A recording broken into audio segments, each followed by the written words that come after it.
I will call each of your names, and please respond with your full name and your affiliation. I'm Eric Hammer with Metro Planning. Harriet? Harriet Jameson Brooks, Metro Planning. Alex? Alex Dickerson, Metro Legal. And the applicants for the 1221 Broadway case, Fiona? Fiona Halter with GBT Realty Corporation. Thank you. And the applicants for the 1117 Church case, Brad? Brad Sladen, Reagan Smith Associates. And Lee with the case? Lee Davis with the ESA. Thank you. And for the DRC, Tamara? Tamara Dixon with the Nashville Downtown Partnership. And Fuller?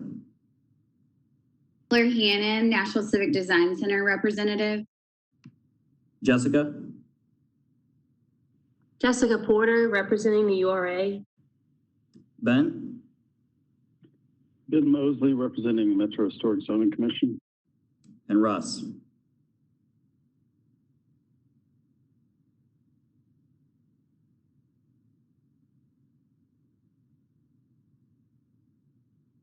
Russ?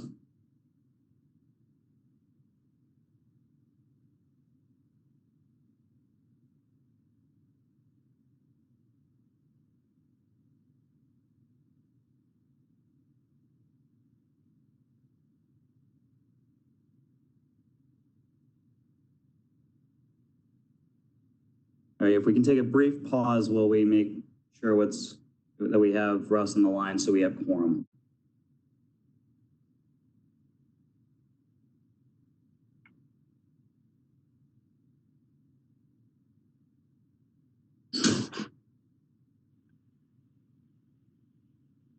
Hey, Eric, this is Russ. Can you hear me? I can, thank you. Yeah, I apologize. My line got disconnected. This is Russ Oldham representing the chamber. Thanks, Russ. So thanks, everyone. Now, Alex Dickerson with Metro Legal will share some information the DRC must act upon prior to moving to the regular agenda items the committee is accustomed to. Alex? Good morning, everybody. Just kind of an update as to what's going on. As you all know, as a Metro committee, you are normally required to meet in person. However, because of COVID-19, Governor Lee issued an executive order number 16, suspending the requirements of the Tennessee Open Meetings Act and permitting boards and commissions that normally meet in person to meet via electronic means. So the order contains several different pieces of information, certain pre-requirements, one of which is that you all have to conduct your votes by a poll vote, which you'll be doing today. Another of which that you have to have any materials that you're using to make a decision, you have to be able to display to the public concurrently, which you're doing today through Metro Network. And another prerequisite is that you all make a couple motions that I'm going to go through.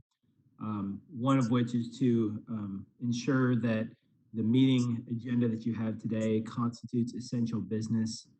I've reviewed the agenda with Eric, and I believe it does.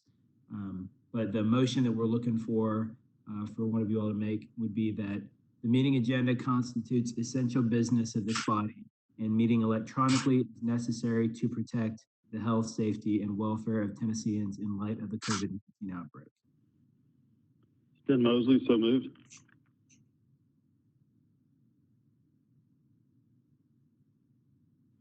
Is there a second?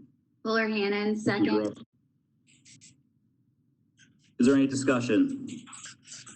Seeing no discussion, the previous question is called. I will go down and roll call names for this. Tamara? Yes. Okay, and you can respond affirmatively with yes or I, depending on what you prefer. Fuller? Yes. Jessica? Yes. Ben? Yes. And Russ? Yes. The motion passes. Okay, the second motion that we need to have just for legal form and effect would be that most boards and commissions, I know this committee is a little bit different, but most boards and commissions have certain sets of rules or certain protocols that may consider the idea that you're meeting in person because that's all you're permitted to do normally. So just to make sure that there's not some practice protocol or rule that trips you up because it doesn't consider electronic meeting, the second motion I'd like for the committee to consider is one that states any rules or procedures of the DTC DRC that are in conflict with the governor's executive order prohibiting electronic meetings are hereby suspended until such time as the executive order expires. So moved. Ben Mosley. Is there a second? Tamara Dixon, second. Thank you. Is there any discussion? Hearing no discussion, the previous question is called. Tamara?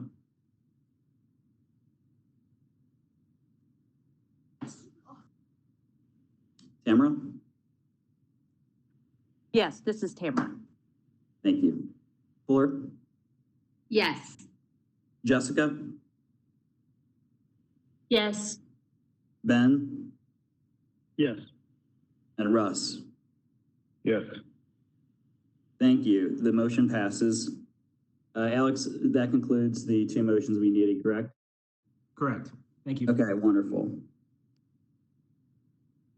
Okay, now for the minutes for the March meeting of this committee, these were posted prior to the meeting and sent via email to each committee member. If there are no objections, we would be seeking a motion.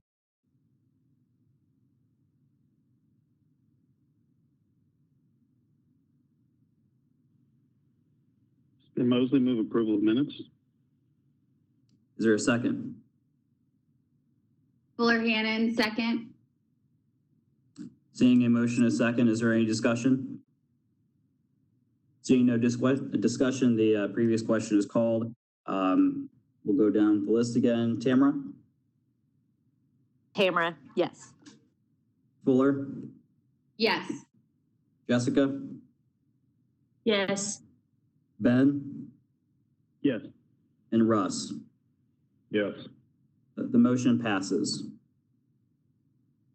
Okay, so we are now on our regular agenda.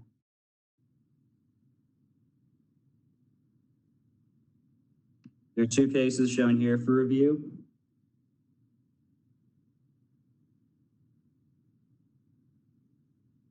The first, we're here to discuss a request for approval of modifications to the signage standards of the downtown code. The subject property is located within the Gulch South subdistrict of the downtown code and is located at the southeast corner of Broadway and 13th Avenue South, which is adjacent to the interstate. The approved building that the signage will be placed on is 24 stories in height. This is an aerial of the site. Please note the location of the site adjacent to Broadway and across the street from the recently completed 1200 Broadway project. Shown above is the site plan. Note the location of the retail as it will be central to our report. This is a view of the proposed lower facades on Broadway and 13th Avenue South. Note the location of the signage and the double-heighted retail space. The retail space has a ground floor and a significant mezzanine with access from 13th Avenue South. As you can see, signage is proposed for both the tenants on the mezzanine and the ground floor.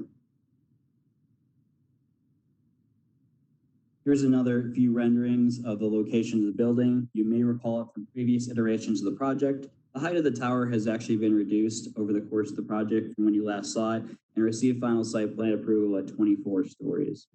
You can see the relationship to 13th Avenue South and the interstate at the bottom of the slide. Here's a breakdown of the modifications requested from the downtown code. First, the DTC allows 1 square foot of signage per linear foot of facade on 13th Avenue South. The proposed plan contemplates 2 square feet per linear foot. Additionally, 2 projecting sign standards are requested to be modified for this property. First, the spacing between projecting signs be reduced and that the required spacing between the sign area and the facade be eliminated. Staff recommends approval with a condition that I will note at the end of this report. The DTC uses a hierarchy of streets for access and activation purposes, and the DTC signage standards similarly use a frontage hierarchy.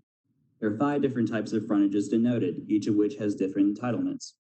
Note the location of this project. Broadway is a gateway frontage and 13th Avenue South is an interstate frontage.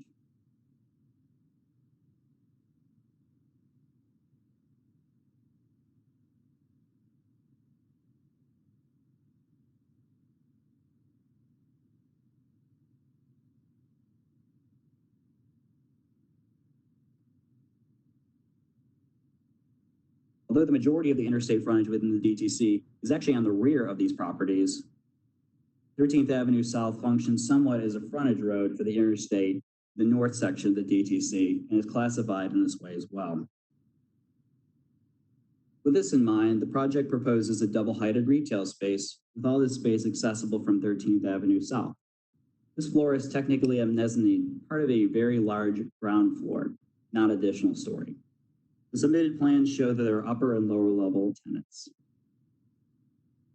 An additional rendering from a previous iteration of this plan also shows this mezzanine space along 13th Avenue South. As part of the overall height modification received for the site, applicants have enhanced the 13th Avenue South and Broadway sidewalk corridors beyond what is required for the downtown code and in some points the major and collector street plan. The DTC and MCSP call 13th Avenue, quote, an other street, which is a step below a primary, secondary, or even tertiary street, but above an alley. 13th Avenue is not originally envisioned to be a bustling and vibrant pedestrian experience as it is on the edge of downtown adjacent to an interstate. However, this has changed as projects like the grocery store across the street from this site and the phased master plan to the south have redeveloped. The signage proposed is tasteful and does not violate the intent of the interstate frontage. As shown, it allows tenants on the mezzanine floor to have the same signage allocated as users of the ground floor. The other two modifications are to allow the projecting signs to be closer than typically allowed and to reduce the spacing of the projecting sign from the facade. This view shows the proposed projecting signage from the 13th Avenue South elevation. Here's a close-up view and another elevation view of the signage. The DTC signage standards require that projecting signs must be located at least 25 feet from another projecting sign. Staff has interpreted this to be both a vertical and horizontal spacing. In this case, the proposed signage is located within 4 feet of another projecting sign. The intent of this standard is to decrease visual clutter by avoiding large number of these signs clustering, particularly next to each other, vying for the viewer's attention. However, rather than being horizontally adjacent to one another, the proposed projecting signs are vertically adjacent, with one above the other, just as the tenant spaces are proposed as vertically adjacent to one another. If these signs were to be combined by essentially filling in the area between them, they would be well within the signage maximums for a single projecting sign. The locations shown do not increase visual clutter. The DTC signage standards also require that projecting signs have a signage area that is a maximum of 1 foot away from the facade the sign is attached to. The standard is intended to prevent large signs from dominating the sidewalk corridor by essentially appearing as an extension of the facade they are attached to. Projecting signs do not have a maximum size specific to their sign type, but the height of the sign is capped at 20 feet, and the sign cannot project more than 6 feet from the facade. This means that depending on the street type in lineal feet of the facade, after subtracting the 1 foot spacing from the facade, a compliant sign on a 4-story or taller building could be a maximum of 100 feet in size, square feet rather. Both the signs are far from that at about 21¼ square feet each. They both also have vertically oriented text and appear much more slender than the standards would typically allow, rather than maximizing the width of the sign. Due to these factors, planning is supporting this modification request. In conclusion, staff is recommending approval of the modifications with a condition. It reads, if the tenant spaces in the upper and lower stories are combined, the signage modifications are not applicable to that portion of the frontage. The basis for our support of these modifications is due to the mezzanine level and the tenant needs of those spaces, as proposed in the plans presented to us. In the event that these areas are combined with the floors below it into a singular tenant space, it would be improper in our view to double the signage entitlements and allow much larger signs than are shown, as the individual signage sizes, shown on this plan are sufficient for business recognition and identity. This concludes our presentation. Are there any questions for staff regarding the report? As a reminder, the way that this format is conducted, we will listen to questions from the Design Review Committee, and then the applicant will be afforded the ability to present or add any extra remarks that they would like to, and then we'll go to a period of general discussion and eventually a vote. With that, are there any questions for me?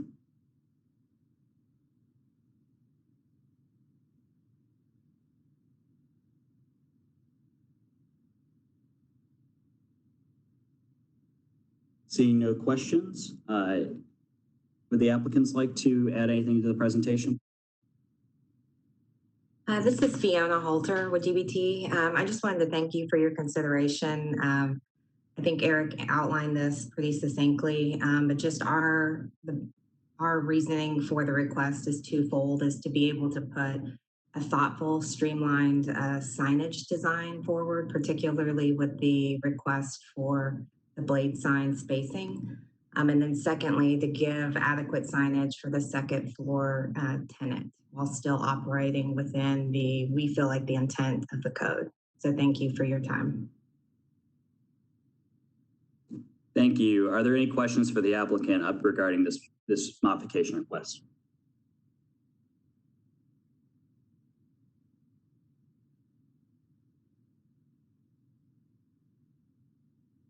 Seeing no questions for the applicant regarding the request, we would enter a period of discussion. Is there any discussion from the Design Review Committee regarding the modifications?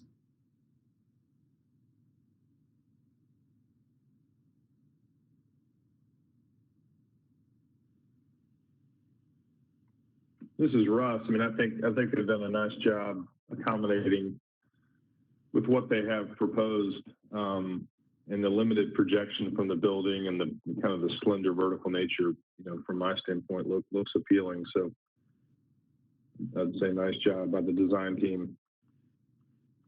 I don't see any issue with it. Thank you, Russ. Is there any other discussion?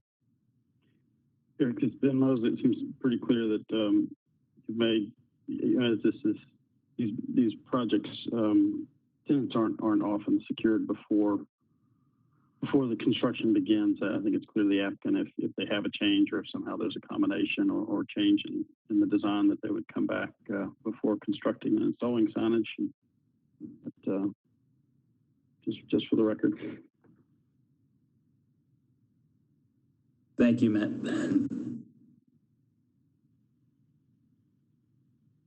Is there any further discussion? We'll give it about 10 seconds in case anybody wants to add any discussion, but then we would be seeking a motion.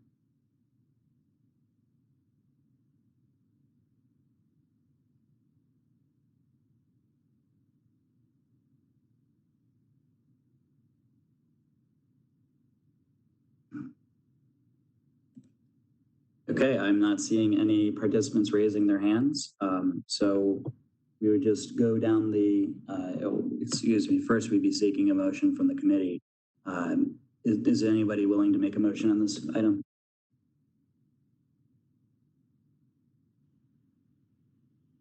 This is Russ. I'll move to Russ Oldham. I'll move to approve subject to the conditions noted by staff. Thank you. Is there a second?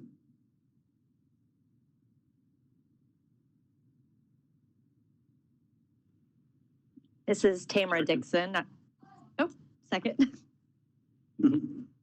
Seeing a motion and a second, is there any discussion on this item? Seeing no discussion on the item, the previous question is called. Tamara? Yes. Tamara. Fuller? Yes. Jessica? Yes. Ben? Yes. And Russ? Yes. The motion is passed unanimously. That concludes item number 1 on our agenda. If our ITS staff could transfer over to Harriet for item number 2. Thank you for our applicants for being here today. We know these are extraordinary times, so we appreciate your time as well. And you don't have to stay in the line if you don't want to.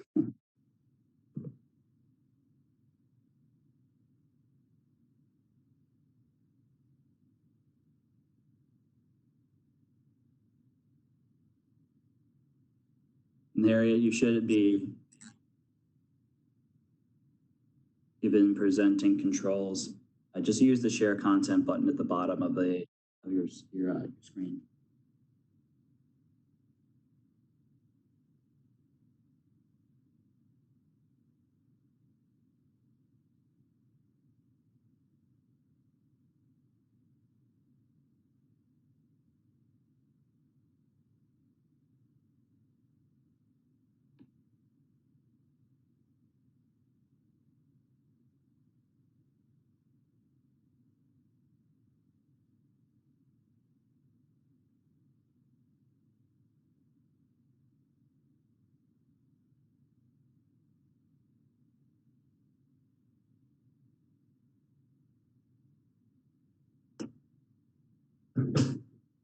Eric, can you see my screen now? I can, and I can hear you as well. Great. Okay. This is what I'm going to pull up my notes.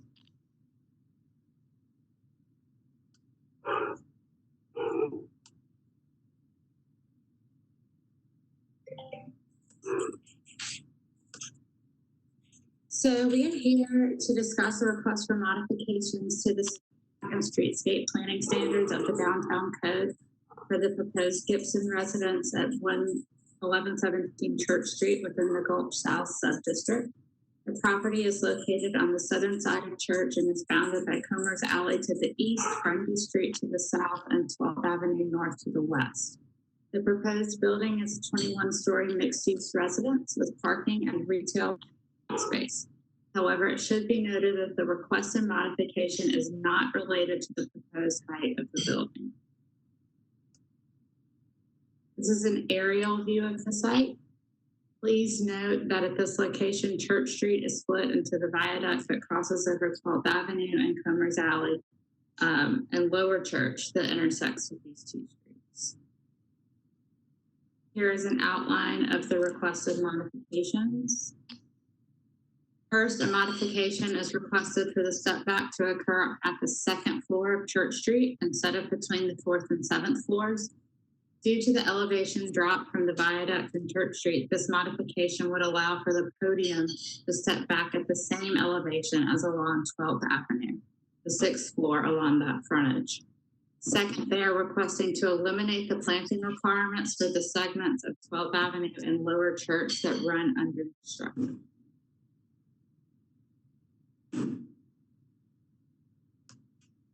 Here you'll see the landscape plan at the upper church level, showing the upper entry into the garage and the exterior stairs down to Comer's Alley.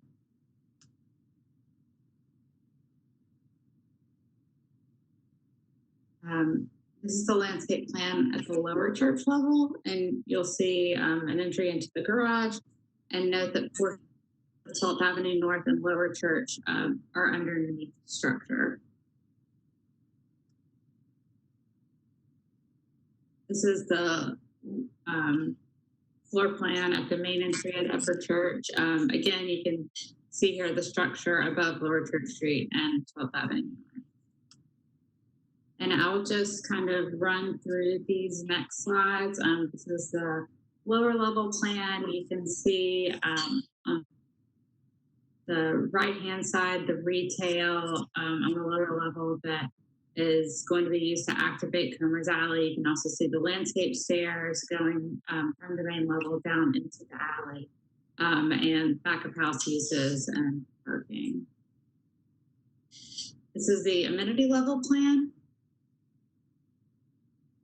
And here's a typical residential floor plan. This is the north elevation alongside Church Street. You can see the viaduct and then the Lower Church running underneath that with the entry into the garage and the back of house uses. This is the south elevation south elevation along Grundy Street. You'll notice the horizontal podium which is the garage liner. This is the east elevation along Comer's Alley. A significant part of this design scheme is activating Comer's Alley. So you'll see the stairs that run from the upper Church Street viaduct down to the alley, and the glazing along Comer's Alley, which is the frontage for the retail space. And here's the west elevation along 12th Avenue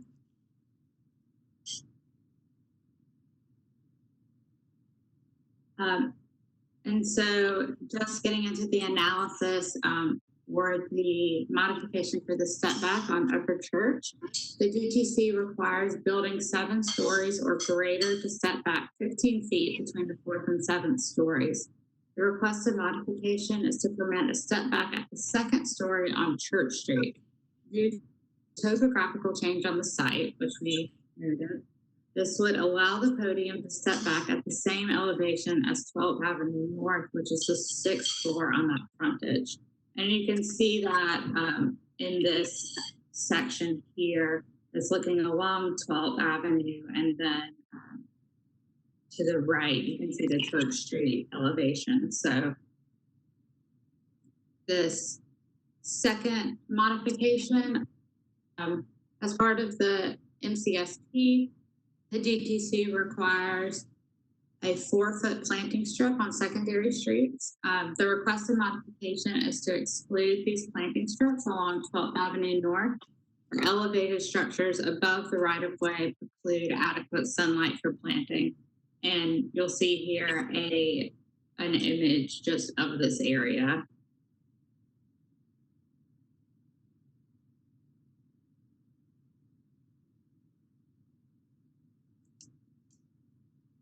And then lastly, the third modification is for the planting on Lower Church. It's also underneath structure.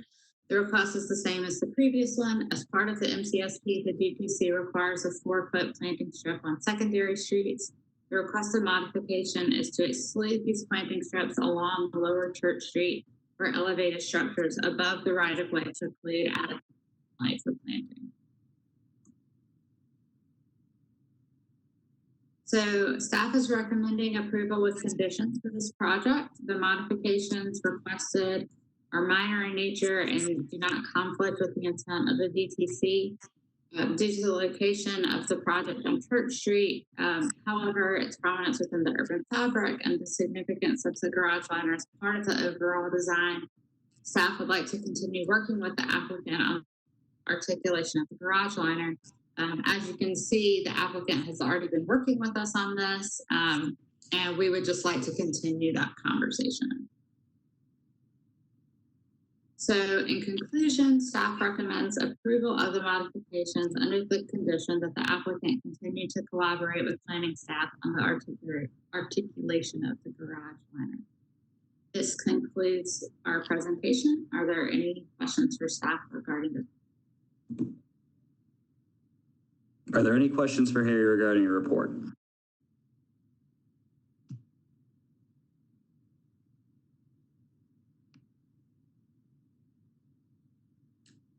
Seeing none, would the applicant like to add any additional information or present any materials? I don't have any additional materials to present. I think Harriet did a good job of kind of explaining it. Just in short, most of these modifications, or I would say all these modifications, are simply just clarifications of how this project ties into a viaduct that is 30 some odd feet up in the air. So I would mention that this project is seeking a bonus height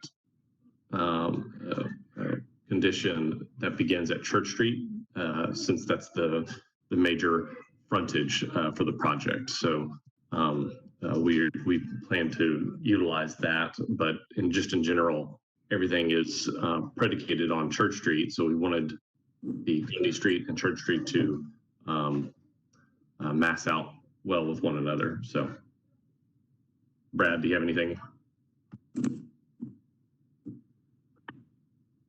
No, I think, again, I commend staff for their thoroughness in the review and the reporting. They always do a great job at this. So happy to answer any other questions that we may have that haven't been covered. Thank you, Lee and Brad. Are there any questions for the applicant from the Design Review Committee?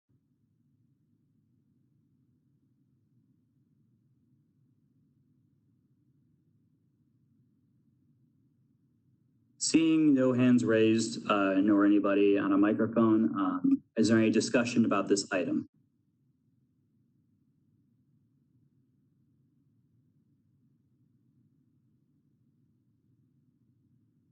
We'll give it a couple, maybe 30 seconds, just so anybody can distill the material they've heard. And if they have any questions, after that, we'd be seeking a motion.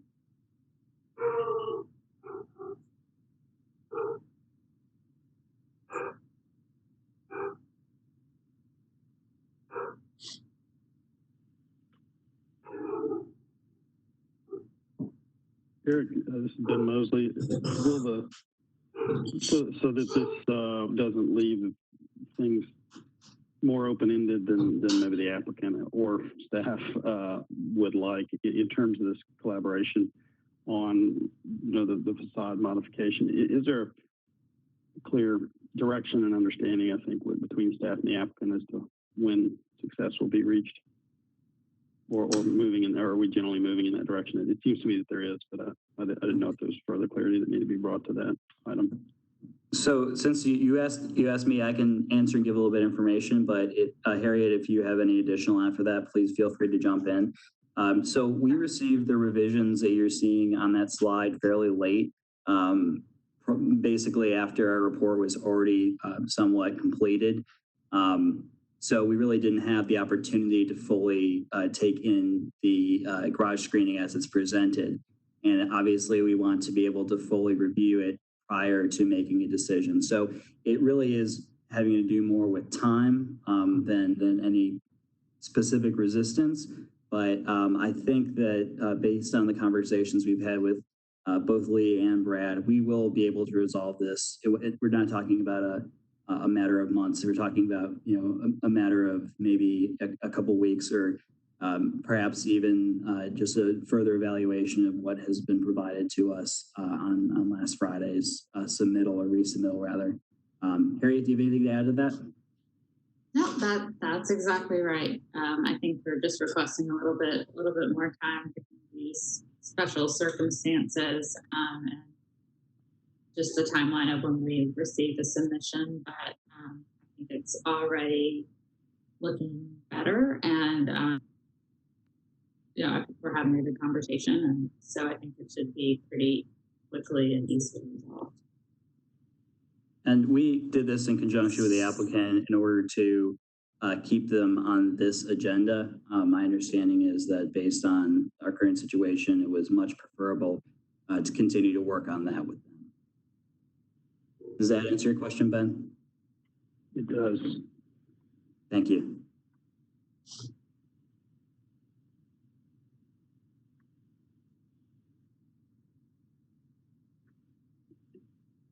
Are there any further questions or items for discussion? Not, we would be seeking a motion. And Mosley, I'll move approval with the staff's recommendation and conditions. There is a motion of approval with staff conditions. Is there a second? Fuller Cannon, I would second that. Thank you, Fuller. Is there any discussion on the motion? Seeing no discussion on the motion, the previous question is called. Tamara? Yes. Fuller? Yes. Jessica? Yes. Ben? Yes. And Russ?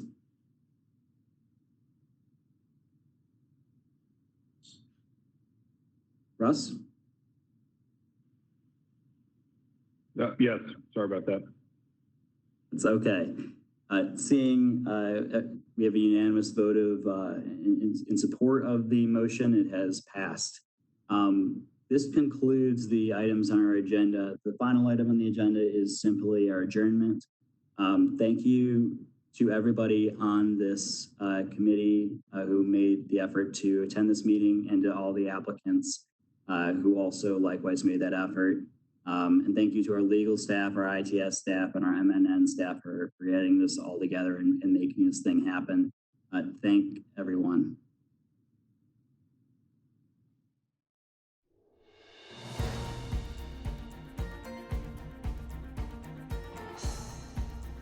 This has been a service of the Metro Nashville Network.